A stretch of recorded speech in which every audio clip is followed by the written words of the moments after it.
Hey there, Tad Hargrave from marketing for Hippies.com. Very short video today. It's just an analogy around hubs, which I liked, which is that hubs are like watering holes. The hub is like the center of a wheel where all the spokes connect. And it's one of the big questions we ask ourselves. Oh, where do my people hang out? Where do I find them? And, if you want to find animals in the wild, you could find the local watering hole where all the animals come down to drink.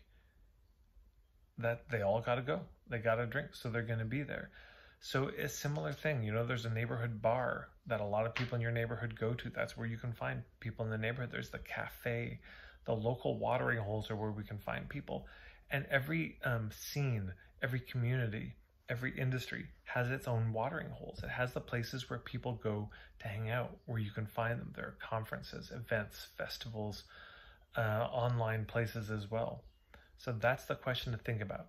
What's the watering hole for my people? Where do they go? If you're not sure, ask around. And when those people give you an idea for a watering hole, ask the people at that watering hole if there's any others. If you just ask around enough, you ask 100 people, you'll know all the watering holes. You'll pretty much have it mapped out. It's not that hard. Simple little analogy. Thought that'd be helpful. Thanks for tuning in.